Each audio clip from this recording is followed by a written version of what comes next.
हिंदी में यूपीएससी की तैयारी से संबंधित प्रोग्राम्स को देखने के लिए सब्सक्राइब करें स्टडी IQIAS हिंदी। नमस्कार दोस्तों, स्वागत है आप लोगों का। उम्मीद है कि आप लोग बहुत अच्छे होंगे, आपकी तैयारी बहुत अच्छी चल रही होगी। एक देश के तौर पर अगर हमको विकसित होना है, आगे बढ़ना है, तो सारे पहलुओं पर हमको काम करना पड़ता है और उसमें क्षेत्रीय शांति और स्थिरता एक बहुत बड़ा हिस्सा है। भारत की जब बात करते हैं तो पूर्वोत्तर भारत में कुछ ना कुछ घटनाएं ऐसी होती रहती हैं जिसके कारण जो क्षेत्रीयता है ये हमेशा खबरों में रहती है और इस क्षेत्रीयता के कारण हमेशा यहाँ पर कुछ ना कुछ हिंसक घटनाएं होती रहती हैं। अभी आप लोग पिछले 2-3 दिनों से देख रहे होंगे कि कार्बी आंगलोंग में हिंसा हो रही है और असम का एक बहुत बड़ा हिस्सा अभी जल रहा है। तो खबरें चल रही हैं, क्या असम टूटेगा? देखिए, ऐसा तो संभव नहीं है कि एक वर्ग के द्वारा आंदोलन किया जाए और एक राज्य को तोड़कर दूसरा राज्य बना दिया जाए। हाँ, जिन अधिकारों के लिए मांग कर रहे हैं उन अधिकारों की रक्षा के लिए प्रयास यहाँ पे किए जा सकते हैं।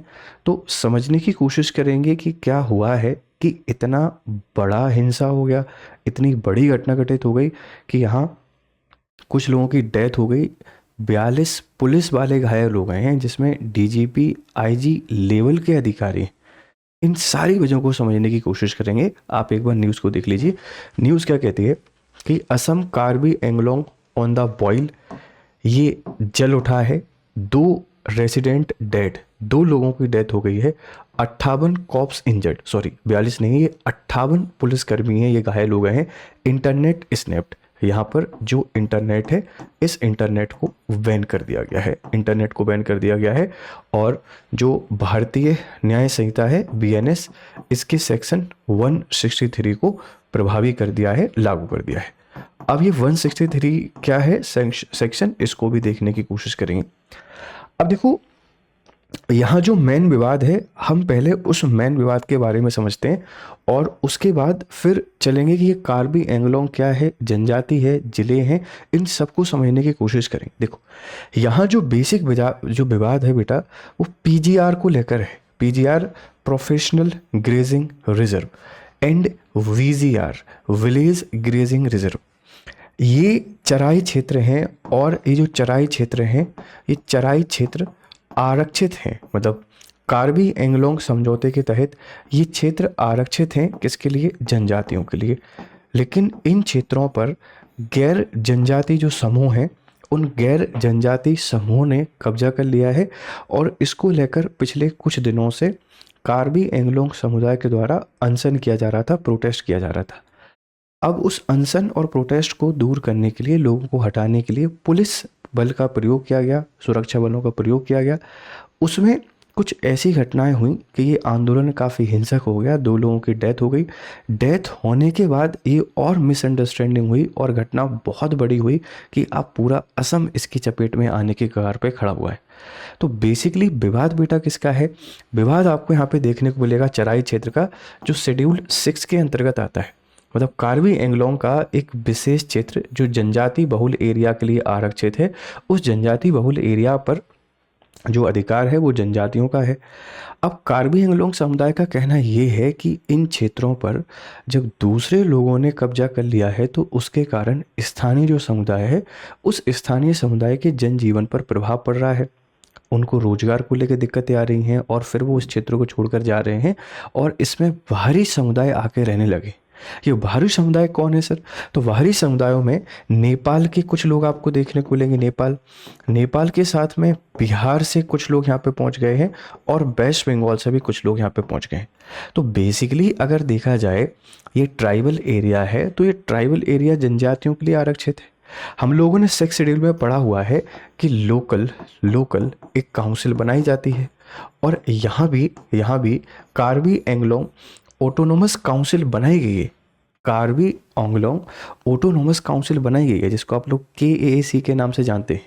और उसी के लोग या उसी से संबंधित सभी लोग ये प्रोटेस्ट कर रहे थे, लेकिन पुलिस के आ जाने से घटना और बड़ी और यहाँ पर उबलने लगी और अब पूरा जो असम है वो संकट की स्थिति में खड़ा हुआ है। तो मुद्दा बेटा क्या है? मुद्दा एक क्षेत्र को लेकर है जो जनजातियों के हिस्से का है, लेकिन दूसरे लोगों ने भी उस पर क्या कर लिया है? कब्जा कर लिया है और इसी को लेकर जनजातियां अनशन कर रही थी। और ये अभी से नहीं है, ये 1980 से लड़ाई चल रही है। 2021 में कार्बी एंगलोंग समझौता भी आपने पढ़ा होगा, कार्बी एंगलोंग अकॉर्ड भी आपने पढ़ा होगा, जहाँ पर कार्बी एंगलोंग जिले के 5 जनजाति समूह, केंद्र सरकार और राज्य सरकार के बीच में समझौता भी हुआ। वो क्या है अपन उसको भी समझेंगे। तो विवाद की मूल जड़ आपको समझ में आ गई है कि विवाद की मूल जड़ बेटा क्या है, जमीन को लेकर विवाद है और इसको खाली कराने की बात कर रहे हैं बाहरी समुदायों से, और जो उनका हक भी है क्योंकि हमने जनजातियों को अधिकार दिए हुए हैं शेड्यूल 6 के अंतर्गत। ठीक है, अब ये कार्बी एंगलोंग क्या है जरा इसको समझने की कोशिश करते हैं, बार बार ये नाम आ रहा है। अब देखो कार्बी एंगलोंग बेटा क्या है, एक जिला है कार्बी एंगलोंग, और पश्चिमी कार्बी एंगलोंग ये जिले हैं। और इसी पश्चिमी कार्बी एंगलोंग के जो खरौन क्षेत्र है, इस खरौन क्षेत्र में ये पूरी की पूरी हिंसा घटित हुई है। यहीं पर ये हिंसा घटित हुई है और अब आगजनी हमको देखने को मिल रही है, लोगों की डेथ हो गई है। डेथ के कारण फिर ये जो लड़ाई है, ये कॉन्फ्लिक्ट काफ़ी सारा बढ़ गया, इसमें पुलिस वाले लोग भी घायल हो गए। तो कार्बी एंगलोंग बेटा क्या है, जिला है आसाम का, और पश्चिमी कार्बी एंगलोंग भी जिला है। यहाँ कार्बी एक जनजाति पाई जाती है बेटा। कार्बी क्या है, एक ट्राइब है जो स्वदेशी ट्राइब है, इंडिजीनस ट्राइब के नाम से जानी जाती है, अपने आप को स्वदेशी ट्राइब कहती है। ये अपने आप को कार्बी या आर्लंग कहते हैं, मतलब इसका बेसिक मतलब होता है आदमी या मानव। मतलब आपसे कोई पूछे कि कार्बी या आर्लिंग शब्द का मतलब क्या है, मानव या आदमी कहा जाता है। पहले इनको मिकिर भी कहा जाता था। मिकिर की पहाड़ियाँ यहाँ पे आपको देखने को मिलेंगी, कार्बी एंगलोंग का पठार भी देखने को मिल जाता है असम में, मिकिर की पहाड़ियाँ भी हमको देखने को मिल जाती हैं। तो पहले ये मिकिर के नाम से जानी जाती थी, फिर बाद में ये अपमान सूचक माना जाने लगा, तो अब मिकिर शब्द यूज नहीं किया जाता है, कार्बी ही यूज किया जाता है। तो कार्बी एंगलोंग क्या है, जिला है। पश्चिमी कार्बी एंगलोंग क्या है, एक जिला है। कार्बी क्या है, एक जनजाति है। कहाँ पाई जाती है, कार्बी एंगलोंग और पश्चिमी कार्बी एंगलोंग जिलों में पाई जाती है। ये अपने आप को आर्लिंग भी कहती है। इसका मतलब क्या होता है, मानव। पहले मिकिर भी कहलाते थे। ये तिब्बती बर्मा भाषा परिवार से आती है। कहाँ से आती है, तिब्बती बर्मा भाषा परिवार से आती है, और अपने हितों को लेकर ये अभी अनशन कर रहे थे, जिसके कारण ये घटना काफ़ी बड़ी हुई और एक बहुत बड़ा संघर्ष हमको यहाँ पर देखने को मिल गया है। ठीक है भाई, अब आगे चलते हैं, थोड़ा और समझने की कोशिश करते हैं। देखो ये हमारा नॉर्थ ईस्ट है, और नॉर्थ ईस्ट में ये आसाम है। मैं आसाम पे आऊँगा, पहले आप इसमें आपको देखिए ये आसाम का पूरा जिला है, पूरा का पूरा जिला भाई आपको यहाँ पर मैप देखने को मिलेगा। और ये हमको देखने को मिल जाता है वेस्ट कार्बी एंगलोंग, है ना, ये वेस्ट कार्बी एंगलोंग है, और ये आपके पास ईस्ट कार्बी एंगलोंग है। तो कार्बी एंगलोंग एक काफ़ी बड़ा जिला आप कह सकते हैं। ये दो जिले आपको देखने को मिलेंगे, एक वेस्ट कार्बी एंगलोंग और एक आपको देखने को मिलेगा ईस्ट कार्बी एंगलोंग।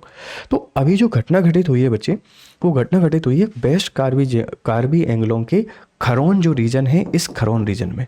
और यहाँ विवाद क्या है, विवाद मैंने आपको बता दिया है कि एक ग्रेजिंग लैंड है। ठीक है, ग्रेजिंग लैंड, और इस पे जो अधिकार है वह जनजातियों का है, ट्राइब्स का है, लेकिन इस पे बाहरी समुदायों ने कब्जा कर लिया है, और इसके कारण जनजाति समुदाय अपने अधिकारों की मांग कर रहे थे, और ये मांग काफ़ी ज़्यादा बड़ी हुई और आगजनी और ऐसी घटनाएं हमको देखने को मिल गई। तो आसाम के ज़िले अगर आपसे कोई पूछे तो आप लोग बता दीजिएगा कि इतने सारे ज़िले आपको यहाँ पे देखने को मिल जाते हैं, जिसमें हम लोग बात कर रहे हैं इनको लेकर, है ना। ये जो कार्बी एंगलोंग और जो वेस्ट कार्बी एंगलोंग और ईस्ट कार्बी एंगलोंग आपको यहाँ पर देखने को मिल जाता है, यहाँ की पूरी बात चल रही है। अब आप आसाम को देखिए, आसाम अपने इतने सारे राज्यों के साथ बॉर्डर को शेयर कर रहा है, जैसे मेघालय के साथ बॉर्डर शेयर करता है, भूटान के साथ बॉर्डर शेयर करता है, इधर आप लोग देखेंगे वेस्ट बंगाल के साथ बॉर्डर शेयर कर रहा है, फिर त्रिपुरा के साथ बॉर्डर, फिर मिजोरम के साथ, फिर मणिपुर के साथ, फिर नागालैंड के साथ, और फिर अरुणाचल प्रदेश के साथ। मतलब आसाम हर एक राज्य के साथ बॉर्डर शेयर कर रहा है, इसी के साथ में बांग्लादेश के साथ बॉर्डर शेयर कर रहा है, और इसी के साथ में जो वेस्ट बंगाल है इसके साथ भी कर रहा है, भूटान के साथ भी बॉर्डर शेयर कर रहा है। मतलब ज्योग्राफी में अगर लोकेशन बेस्ड क्वेश्चन आपसे कोई पूछेगा तो असम किस किस से बॉर्डर शेयर कर रहा है, ऐसे करके हमसे कोई पूछ सकता है। हालांकि जो हेमंत बिस्वा शर्मा ने बोला है कि ये जो घटना है, इस घटना का जल्दी ही हम लोग क्या करेंगे, समाधान निकाल लेंगे। हेमंत बिस्वा शर्मा ये कौन है सर, ये सीएम है आसाम के, ठीक है। और ये अपने बेबाक अंदाज के लिए जाने भी जाते हैं, और इस तरीके की जो घटनाएं हो रही हैं ये सही नहीं है। सही क्यों नहीं है, हम इस पर भी चर्चा करेंगे। चलिए एक बार पूरे मुद्दे को और बढ़िया तरीके से देख लेते हैं, ठीक है भाई। अब देखो घटना कब की है, तो आपको देखने को मिलेगा खरौनी जो रीजन है वेस्ट कार्बी एंगलोंग आसाम में, दिसंबर 2025 एक व्यक्ति कार्बी समुदाय पुलिस कार्रवाई में इसकी डेथ हो गई। एक व्यक्ति बंगाली समुदाय खरौनी मुख्य बाजार में आगजनी के दौरान। तो 2 लोगों की यहाँ पर डेथ हो गई है। ये 2 लोग किससे हैं इसको ध्यान रखना। जनजाति वर्ग के व्यक्ति की डेथ हुई पुलिस कार्रवाई में, तो उनको लगा कि जो बाहरी लोग हैं इन बाहरी लोगों के द्वारा इनकी हत्या की गई है। फिर जो बंगाली व्यक्ति है, बंगाली समुदाय के व्यक्ति है, उसकी डेथ हुई तो लगा कि कार्बी एंगलोंग जो ऑटोनोमस काउंसिल है उन्होंने इसकी हत्या कर दी है। तो सभी लोगों ने कार्बी एंगलोंग ऑटोनोमस काउंसिल का जो प्रमुख था उसके यहाँ पर हमला कर दिया और ऐसे करके पूरी लड़ाई, पूरी घटना हिंसा में कन्वर्ट हो गई। ठीक है, घायल कौन हुए हैं? कम से कम 58 पुलिसकर्मी, जिनमें डीजीपी हैं, आईजी हैं और आईपीएस अधिकारी शामिल हैं। और कार्बी एंगलोंग में, वेस्ट कार्बी एंगलोंग जिलों में मोबाइल इंटरनेट सेवाएं यहाँ पे निलंबित कर दी हैं। जो भी मोबाइल इंटरनेट सेवाएं हैं इनको हमने यहाँ पे क्या कर दिया है? निलंबित कर दिया है। तो देखो ये जो घटनाएं होती है ना, ये घटनाएं बहुत सही नहीं होती हैं। मतलब इनके कारण बहुत सारी दिक्कतों का सामना हमको करना पड़ता है। ठीक है, सामना हमको करना पड़ता है। और अभी हम देख रहे हैं कि पूरा असम यहाँ पे जल रहा है। ठीक है, अब देखो पृष्ठभूमि, भू राजस्व विवाद व भूमि विवाद आंदोलन का प्रमुख कारण क्या है? पीजीआर, प्रोफेशनल ग्रेजिंग रिजर्व और विलेज ग्रेजिंग रिजर्व को लेकर इन आरक्षित भूमि से गैर जनजाति बसाहटों, बिहारी नेपाली परिवार की बेदखली। मतलब ये जनजाति भूमियां हैं, यहाँ पे जनजाति या ट्राइब्स का अधिकार है और ये लोग चाहते हैं कि गैर जनजाति बसाहटें जिसमें बिहारी हैं, नेपाली हैं, वेस्ट बंगाल के जो परिवार हैं इनको यहाँ से निकाला जाए। यह मांग कार्बी जनजाति संगठनों की दीर्घकालिक मांग रही है, हमेशा से मांग रही है कि हमारा अधिकार है, हमको रहने दीजिए, ताकि हमारा जो समुदाय है उस समुदाय के पास रोजगार की संकट नहीं आए। भूख हड़ताल, 9 व्यक्तियों ने फेलांगपी वेस्ट कार्बी एंगलोंग में 2 सप्ताह से अधिक समय तक आमरण अनशन किया। सोमवार को प्रदर्शनकारियों को स्वास्थ्य कारणों से गुवाहाटी ले जाया गया। इसके बाद हिंसा भड़क उठी। उनको लगा कि जो प्रदर्शनकारी इनको लेके जा रहे हैं इनके साथ कुछ गलत ना हो, और उसके बाद ये घटना और आग पकड़ ली और तूल पकड़ ली और पूरे आसाम में या पूरे भारत में इसका इम्पैक्ट हमको देखने को मिल रहा है। ठीक है, संवैधानिक आधार बच्चे समझना, 6वीं अनुसूची 6 शेड्यूल है, जनजातीय क्षेत्रों में भूमि संरक्षण, सांस्कृतिक पहचान, सुशासन, भूमि एवं संसाधनों पर विशेष अधिकार है, अधिकतर वर्तमान विवाद का केंद्र है। मतलब जो बेसिकली भूमि संसाधन पर विशेष अधिकार है, यही एक विवाद का बहुत बड़ा कारण हमको यहाँ पे देखने को मिल जाता है। 6 शेड्यूल में हमने प्रोविजन किया है कि जनजातियों को विशेष अधिकार देंगे तो उनके हैं। अब वहाँ अगर दूसरे वर्गों के द्वारा कब्जा किया जाता है तो सही नहीं है। इसका समाधान सरकार को यहाँ पे सोचना चाहिए और इसके समाधान निकालने चाहिए। अब देखो प्रशासन और सरकार की भूमिका क्या है। इंटरनेट शटडाउन यहाँ पे कर दिया है। गृह विभाग असम सरकार का आदेश दिया गया है। अफवाहें और भड़काऊ सोशल मीडिया कंटेंट, सार्वजनिक शांति भंग होने की आशंका को लेकर हमने इंटरनेट को बैन कर दिया है। अब देखो कार्बी एंगलोंग जो ऑटोनोमस काउंसिल है, सॉरी बच्चे यहाँ पर कार्बी एंगलोंग ऑटोनोमस काउंसिल है, और कार्बी एंगलोंग ऑटोनोमस जो काउंसिल है ये जो शेड्यूल 6 है, इस शेड्यूल 6 के तहत इसका गठन किया गया था। अच्छा, आप लोगों ने कार्बी एंगलोंग अकॉर्ड भी पढ़ा होगा। ये कार्बी एंगलोंग अकॉर्ड बेटा कब का है? ये कार्बी एंगलोंग अकॉर्ड ये 2021 का है। इस 2021 के समझौते में कौन कौन था बेटा? सेंट्रल गवर्नमेंट हमको देखने को मिलती है, सेंट्रल गवर्नमेंट, इसके साथ में स्टेट गवर्नमेंट है, स्टेट गवर्नमेंट, और कार्बी एंगलोंग ऑटोनोमस काउंसिल, इन लोगों के बीच में समझौता हुआ। और इस समझौते में ये बातें बहुत स्पष्ट तौर पे की गई थी कि जनजातीय समुदायों के जो विशेष अधिकार हैं ये विशेष अधिकार इनको मिलेंगे, ये जो विशेष अधिकार हैं इनको मिलने चाहिए, और इस क्षेत्र का विकास यहाँ पे होना चाहिए, क्षेत्र का विकास। और जो बाहरी लोग हैं इन बाहरी लोगों को यहाँ से बाहर निकाला जाएगा और इस क्षेत्र के लोगों के हितों का ध्यान यहाँ पे रखा जाएगा। लेकिन ऐसा नहीं हुआ तो फिर से लोग अनशन करने लगे और फिर ये घटनाएं और आगे बढ़ती चली गई। इस बात को ध्यान रखिएगा। देखो बच्चे, ये जो घटनाएं हैं इन घटनाओं से इनके प्रभाव बहुत खतरनाक होते हैं। देखो प्रभाव कैसे होते हैं, तो सबसे पहले चीज तो बच्चे हमको देखने को मिल रहा है कि सांप्रदायिक तनाव हो रहा है। क्या हो रहा है? सांप्रदायिक तनाव। और सांप्रदायिक जो तनाव होता है ना, ये सांप्रदायिक तनाव बिल्कुल भी अच्छा नहीं होता। ये विकास में बहुत बड़ी रोध है सॉरी, जो विकास है इस विकास में बहुत बड़े अवरोध के तौर पे इसको माना जाता है, ध्यान रखना। तो सांप्रदायिक तनाव बढ़ रहा है, लोग लड़ रहे हैं, इसके कारण रॉयट्स हो रहे हैं, दंगे हो रहे हैं। और दंगे जब भी होते हैं आप सबको पता है कि कितना लॉस हमको यहाँ पे हो जाता है इकोनॉमी के पॉइंट ऑफ व्यू से। फिर क्या है कि मार्केट शट डाउन रहता है, और मार्केट शट डाउन रहने का जो लॉस है वो भी काफ़ी बड़ा होता है, मार्केट शट डाउन।